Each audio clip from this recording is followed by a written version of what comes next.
Good morning, good evening, all my dear students. You all welcome my chemistry coach. Chemistry classes में आपका काफी स्वागत है। तो आज हम लोग सीखने जा रहे हैं आइसो इलेक्ट्रॉनिक स्पीसीज का साइज कैसे हम लोग फाइंड करेंगे। अगर आपको आइसो इलेक्ट्रॉनिक स्पीसीज मिल जाती है तो किस तरह से उसके साइज को आप अरेंज करेंगे असेंडिंग या फिर डिसेंडिंग ऑर्डर में। तो सबसे पहले तो जानना होगा कि what is iso electronic species, क्योंकि मैंने आइसो सीरीज आपको पढ़ा के रखा है तो उसमें आइसो इलेक्ट्रॉनिक स्पीसीज ध्यान देंगे आप कि जहाँ भी अगर कहीं आइसो लग गया है तो कुछ ना कुछ समान होने वाला है, कुछ ना कुछ समान होने वाला है, सेम होने वाला है। तो ध्यान देंगे आइसो इलेक्ट्रॉनिक का मतलब इलेक्ट्रॉन, आइसो इलेक्ट्रॉनिक मतलब इलेक्ट्रॉन क्या होगा यहाँ पे सेम होगा। तो ऐसे केमिकल स्पीसीज जिसमें कि इलेक्ट्रॉन की संख्या समान हो that is called iso electronics. जैसे कि हम लेते हैं K प्लस में आपको पता है कि K के पास 19 इलेक्ट्रॉन है, लेकिन प्लस आने की वजह से 18 इलेक्ट्रॉन हो जाता है। और ये आइसो इलेक्ट्रॉनिक किसके साथ होगा आप जरा देखो, आर्गन के साथ। आर्गन का 18, Cl माइनस का एटॉमिक नंबर 17 में एक इलेक्ट्रॉन जुट गया 18 हो गया। तो हम कह सकते हैं K plus argon Cl minus all are isoelectronic to each other. फिर देखिए आप Na प्लस सोडियम में 10 इलेक्ट्रॉन होंगे। एल्युमिनियम का एटॉमिक नंबर 13 होता है, इसमें 10 इलेक्ट्रॉन आ गए, ध्यान देंगे आप। उसी तरह से मैग्नीशियम 2 प्लस है, इसमें आपके 10 इलेक्ट्रॉन आ गए। तो क्या देखा आपने कि इलेक्ट्रॉन की संख्या बराबर है। तो ऐसे केमिकल स्पीसीज को हम लोग क्या कहते हैं, isoelectronic to each other. अब बात आती है कि हम लोग इसके साइज को कैसे जज करें, किस तरह से साइज पता करें अगर आपके सामने आइसो इलेक्ट्रॉनिक स्पीसीज हो। तो बड़ा सिंपल सा फंडा है इसको आपको अरेंज करने के लिए। अगर इलेक्ट्रॉन समान है तो आप देखिए डायरेक्ट प्रोटॉन कहाँ पे जाता है।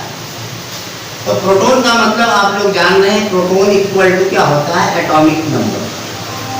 Proton equal to atomic number, atomic number बराबर प्रोटॉन होता है, जो कि वो न्यूक्लियस के पास होते हैं और according to number of proton nuclear charge बढ़ता है।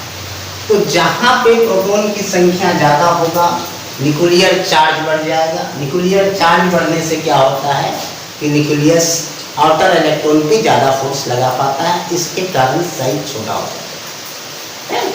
तो सिंपल सा है कि जहाँ पे इलेक्ट्रॉन अगर हम देखें यहाँ पे सभी में समान इलेक्ट्रॉन है, तो अब देखिए प्रोटॉन कहाँ पे ज़्यादा है। तो हम देखिए मैग्नीशियम का एटॉमिक नंबर 12, तो इसके पास 12 प्रोटॉन है। एल्युमिनियम का एटॉमिक नंबर 13, तो 13 प्रोटॉन है। और सोडियम का एटॉमिक नंबर 11, तो 11 प्रोटॉन है। तो आप देखो कि कहाँ पे ज़्यादा प्रोटॉन है, यहाँ पे प्रोटॉन क्या है, ज़्यादा है। तो प्रोटॉन जहाँ पे ज़्यादा है उसका साइज उतना छोटा होने वाला है। इसके मतलब तीनों में अगर देखा जाए सबसे छोटा साइज किसका है, तो इसका है। सबसे बड़ा किसका है, तो सबसे बड़ा साइज उसका होगा जिसके पास कम प्रोटॉन है, वो है सोडियम। यहाँ पे हम लिखें Na प्लस, इसका साइज छोटा है। तो अब अरेंज करने सबसे छोटा हो गया ये, सबसे बड़ा ये हो गया। इसके मतलब है अगर हम असेंडिंग ऑर्डर में इसको सजाते हैं स्मॉलर टू लार्जर, तो सबसे पहले आपके सोडियम आएंगे लार्जर में, उसके बाद आएंगे मैग्नीशियम, ठीक है, और सबसे छोटा होने वाला है आपका aluminium. That is the ascending order of their size, है ना। इसी को डिसेंडिंग ऑर्डर में अगर सजाना है तो पहले आप लिखेंगे Na प्लस, Mg2 प्लस, उसके बाद Al3 प्लस। आई थिंक आपको कोई कंफ्यूजन होना नहीं, आपको क्लियर हो गया होगा कि अगर आइसो इलेक्ट्रॉनिक स्पीसीज है तो साइज को हम किस प्रकार से जज कर सकते हैं।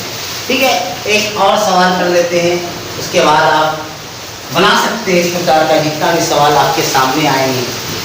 तो ध्यान देंगे कि अगर हम इसी प्रकार से बहुत सारे इलेक्ट्रॉनिक स्पीशीज ले लें तो कैसे हम लोग साइज को दस करेंगे, ध्यान दें।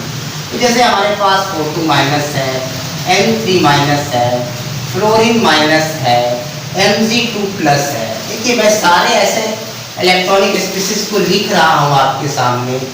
Al3 प्लस है, सोडियम प्लस है। ये आप क्या देख रहे हैं, ये सारे के पास पहले आपको ये देख लेना है कि सारे के पास क्या इलेक्ट्रॉन समान है। हाँ बिल्कुल, सभी के पास 8 2 10 इलेक्ट्रॉन, यहाँ भी 10 इलेक्ट्रॉन। मतलब कह सकते हैं कि सारे के पास नंबर ऑफ इलेक्ट्रॉन सेम है विच इज इक्वल टू 10। लेकिन अगर इलेक्ट्रॉन समान आ गया तो आपको क्या देखना है कि कितना प्रोटॉन है इसके पास ज़्यादा। Greater the number of proton smaller the size, ठीक है। तो सबसे ज़्यादा प्रोटॉन आपको दिख रहा होगा कहाँ पे। अब देखिए एटॉमिक नंबर देखना शुरू कीजिए। एटॉमिक नंबर ही तो प्रोटॉन है। एटॉमिक, क्योंकि पॉजिटिव या नेगेटिव आने से सिर्फ और सिर्फ अफेक्टेड क्या होते हैं, इलेक्ट्रॉन। प्रोटॉन और न्यूट्रॉन पे कोई प्रभाव नहीं पड़ता है। यहाँ पे 7 है एटॉमिक नंबर, 8 है, सॉरी यहाँ पे 8 है एटॉमिक नंबर, यहाँ 7 है, यहाँ 9 है, 12 है, 13 है, 11। तो देखिए सबसे बड़ा साइज किसका होगा, जहाँ पे एटॉमिक नंबर कम है, मतलब प्रोटॉन कम है, इसके मतलब 7 रेस में साइज के मामले में आगे होगा N3 माइनस, उसके बाद O2 का माइनस, उसके बाद ध्यान देंगे O के बाद F का माइनस, उसके बाद ध्यान देंगे 9 के बाद 11 Na प्लस, उसके बाद Mg2 प्लस, उसके बाद फाइनली आपका Al3 प्लस। ये साइज का ऑर्डर है smaller to larger ascending order. इसी को डिसेंडिंग ऑर्डर में लिखेंगे, आप इसको रिवर्स कर देंगे तो वो साइज हो जाएगा डिसेंडिंग ऑर्डर का। आई थिंक ये छोटे से क्लास में, छोटे से वीडियो में आइसो इलेक्ट्रॉनिक स्पीशीज और उसका साइज आपको पूरी तरह से क्लियर हो गया। इसी तरह से हम कोई नेक्स्ट वीडियो में मिलेंगे आपके लिए कोई नया टॉपिक लेके। तब तक के लिए